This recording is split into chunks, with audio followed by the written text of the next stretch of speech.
Shalom pemirsa Tabura Injil, jumpa lagi dengan saya Pendeta Martin Kalo dari Jemaat Lilin Kecil Barawai Kap. Hari ini kita akan mendengarkan bagian firman Tuhan dalam kitab Hosea. Oleh sebab itu sebelum kita membaca bagian firman Tuhan ini, mari kita tundukkan kepala dan kita minta hikmat Tuhan, sebab saya tidak punya kemampuan untuk menafsirkan perkataan Tuhan tanpa pertolongan daripadanya. Mari kita tundukkan kepala dan kita berdoa. Bapa, di dalam nama Tuhan kami Yesus Kristus, kami boleh bersyukur atas sukacita yang Engkau berikan kepada kami pada saat ini. Waktu ini Bapa, saat ini Bapa, kami akan membaca bagian firman-Mu. Kiranya bagian firman-Mu Tuhan Yesus boleh memberkati kami semua yang mendengar lewat Tabura Injil maupun hamba sendiri yang membaca bagian firman ini. Berkatalah kepada kami Tuhan Yesus, karena kami anak-anak-Mu sudah siap mendengarkan bagian firman Tuhan. Amin. Firman Tuhan dari kitab Hosea pasal 10 ayat 9 hingga ayatnya yang ke-15 berjudul Tuhan kecewa terhadap Efraim. Firman Tuhan berkata kepada kita demikian. Sejak hari Gibea engkau telah berdosa, hai Israel. Di sana mereka bangkit melawan. Tidakkah perang melawan orang-orang curang akan mencapai mereka di Gibea? Aku telah datang untuk menghajar mereka. Bangsa-bangsa akan berkumpul melawan mereka. Apabila mereka dihajar, mereka salahnya yang berganda. Efraim dahulu seekor anak lembu yang terlatih, yang suka menggirik, dan aku ini menyayangi tengkuknya yang elok. Aku memasang Efraim, Yehuda harus membajak, Yakub harus menyisir tanah baginya sendiri. Menaburlah bagimu sesuai dengan keadilan. Menuailah menurut kasih setia, bukalah bagimu tanah baru, sebab sudah waktunya untuk mencari Tuhan. Sampai Ia datang dan menghujani kamu dengan keadilan. Kamu telah membajak kefasikan, telah menuai kecurangan, telah memakan buah kebohongan. Oleh karena engkau telah mengandalkan diri pada keretamu, pada banyak pahlawan-pahlawanmu, maka keriuhan perang akan timbul di antara bangsamu, dan segala kubumu akan dihancurkan, seperti Salman menghancurkan Bet Arbel pada hari pertempuran. Ibu beserta anak-anaknya diremukkan. Demikianlah akan kulakukan kepadamu, hai kaum Israel, oleh karena dahsyatnya kejahatanmu. Pada waktu fajar akan dilenyapkan sama sekali Raja Israel.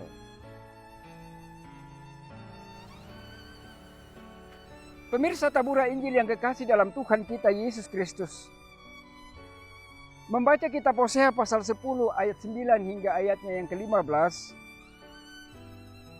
saya teringat akan lagu Trio Ambisi yang berkata, satu kali kau sakiti hati ini, masih kumaafkan. Dua kali kau sakiti hati ini, juga kumaafkan.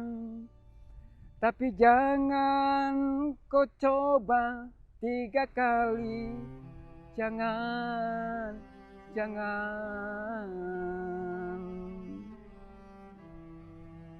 Bapak, Ibu, Saudara kekasih, pemirsa Tabura Injil yang kekasih dalam Tuhan kita Yesus Kristus.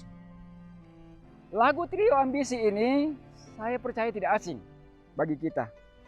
Tapi lagu ini bercerita tentang seorang yang tidak mau dikecewakan sampai 3 kali.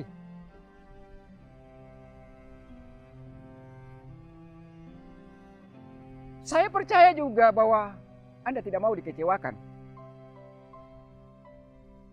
Tapi saya percaya juga kita tidak mau dikecewakan. Sebab apa? Kecewa itu sakit rasanya. Dan sakitnya itu di sini. Sakitnya tuh di sini, sakitnya tuh di sini.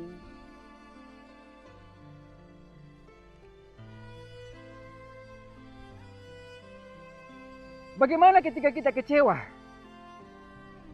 Saat kita kecewa pasti kita tidak mau berjumpa dengan orang yang mengecewakan kita. Saat kita kecewa pasti kita muak sama orang yang mengecewakan kita. Saat kita kecewa kita pasti benci sama orang yang mengecewakan kita. Tahukah saudara? Tuhan juga pernah kecewa. Kalau Tuhan kecewa itu berarti Tuhan sakit hati. Tuhan muak, Tuhan marah. Tuhan kecewa sama siapa? Dan apa yang membuat Tuhan kecewa? Dan bagaimana mengembalikan hati yang kecewa itu?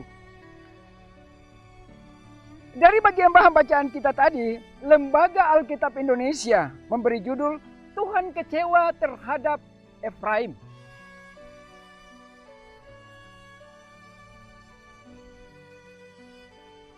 Apa tanda Tuhan kecewa dari bahan bacaan kita tadi? Lihat ayat 14 dan ayatnya yang ke-15. Tuhan berkata, maka keriuhan perang akan timbul di antara bangsamu. Dan segala kubumu akan dihancurkan. Seperti Salman menghancurkan Bet Arbel pada hari pertempuran. Ibu beserta anak-anak akan diremukkan. Demikian akan ditaklukkan kepadamu. Hai kaum Israel, oleh karena dahsyatnya kejahatanmu, pada waktu fajar akan dilenyapkan sama sekali Raja Israel. Simak baik-baik ayat ini. Tahukah saudara kalau Allah kecewa sama anak-anaknya, sama umatnya, yang ada hanya kehancuran. Ketika Tuhan kecewa, yang terjadi hanya akan ada penderitaan. Ketika Tuhan kecewa, yang akan terjadi hanya kematian. Lihat kisah ini. Bangsa ini pada awalnya bangsa yang sangat dicintai oleh Tuhan. Sangat dikasihi oleh Tuhan. Dipelihara, dirawat, dijaga, dilindungi. Apakah betul bahwa bangsa ini memang dipelihara, dirawat, dijaga oleh Tuhan? Dari bagian bahan bacaan kita, kita lihat ayatnya yang ke-11b, 11a. Di situ dikatakan Efraim dahulu seekor anak lembu yang terlatih, yang suka menggirik, dan aku ini menyayangi tengkuknya yang elok. Wow, Tuhan begitu menyayangi bangsa ini. Ayat ini berkata bahwa bangsa ini tidak pernah diberikan beban. Tidak diberikan persoalan yang berat. Tidak pernah bekerja keras. Tidak pernah membajak tanah atau menyisir tanah. Berkat yang luar biasa mereka selalu dapatkan. Itu semua karena apa? Itu semua karena Tuhan mencintai mereka. Ini mau menandaskan kepada kita bahwa jika kita dekat dengan Tuhan, Tuhan itu akan selalu memberkati kita. Kita tidak perlu mencari berkat.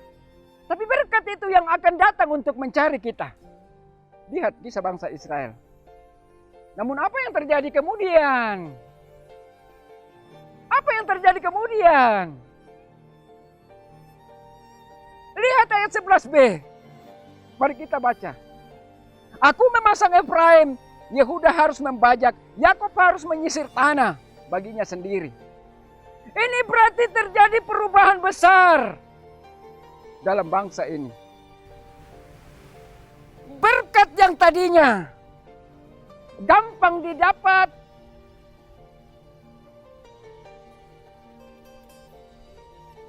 berkat yang tadinya mudah didapatkan, kini susah dicari.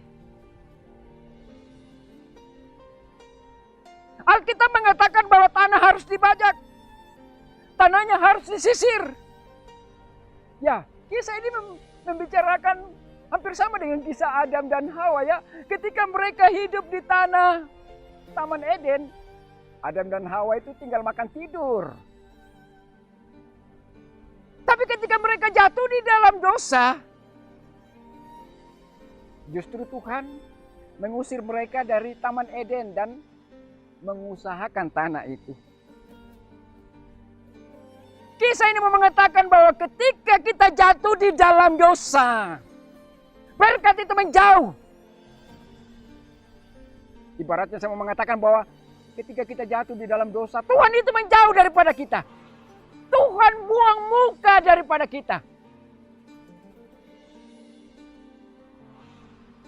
Dan bagian ini juga mau mengatakan kepada kita, ketika kita jatuh di dalam dosa, berkat itu semakin sulit. Pertanyaan penting ketika kita membaca bagian firman ini. Dosa apa yang dibuat oleh bangsa ini? Mari kita baca ayatnya yang ke-13. Ayat yang ke-13 berkata, kamu telah membajak kefasikan, telah menuai kecurangan, telah memakan buah kebohongan. Oleh karena engkau telah mengandalkan diri pada keretamu, pada banyaknya pahlawan-pahlawanmu. Perhatikan simak baik-baik ayat ini. Bangsa ini yang dicintai oleh Allah, yang disayangi oleh Allah, hidup di dalam kefasikan. Apa itu kefasikan? Perhatikan, buka kamus bahasa Indonesia. Kefasikan itu adalah orang yang tidak mendengar perkataan Tuhan. Orang yang mengabaikan perkataan Tuhan. Orang yang cuek sama Tuhan. Ibaratnya mau mengatakan, penkah sama Tuhan, pentingkah sama Tuhan? Tuhan diabaikan. Padahal apa, Tuhan menyayangi mereka luar biasa. Bangsa ini mengenal Tuhan, tetapi tidak dengar perkataan Tuhan. Ibaratnya mereka ibadah tapi apa? Tidak mendengarkan firman Tuhan. Bangsa ini mengenal Tuhan tetapi hidup di dalam kecurangan. Bangsa ini mengenal Tuhan tetapi hidup di dalam kebohongan. Bangsa ini mengenal Tuhan tetapi apa? Hidup mengandalkan diri sendiri. Bangsa ini mengenal Tuhan tapi hidup dalam mengandalkan diri sendiri. Firman ini mau mengatakan kepada setiap anak-anak Tuhan, pemirsa Tabura Injil, buat saudara dan saya, jangan hidup di dalam kefasikan.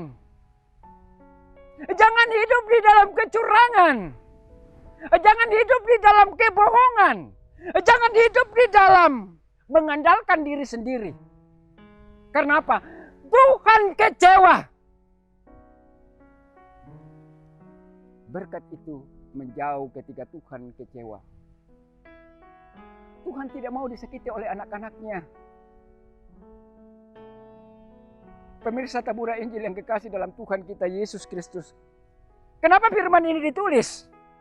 Kenapa sebagai anak-anaknya kita harus membaca bagian firman Tuhan ini? Supaya kisah ini tidak terulang sama anak-anak Tuhan. Saya percaya masa pandemi diberikan Tuhan kepada kita supaya kita tidak lagi hidup di dalam kefasikan. Masa pandemi diberikan kepada kita supaya apa? Kita tidak hidup di dalam lagi kebohongan. Kita tidak hidup lagi dalam kecurangan. Tidak hidup lagi dalam mengandalkan diri sendiri. Mari balik sama Tuhan. Tinggalkan kelakuan buruk kita. Supaya Tuhan memulihkan keadaan kita dan situasi kita. Dan hidup kita diberkati. Pemirsa Tabura Injil yang kekasih dalam Tuhan kita Yesus Kristus. Dari bagian bahan bacaan kita ini, saya berharap Anda diberkati bagian firman Tuhan ini. Demikianlah bagian firman Tuhan dan saya ucapkan Shalom, Tuhan Yesus memberkati kita semua. Amin. Demikianlah firman Tuhan pada hari ini. Terus saksikan program Tabura Injil setiap harinya. Tuhan Yesus memberkati kita semua. Shalom.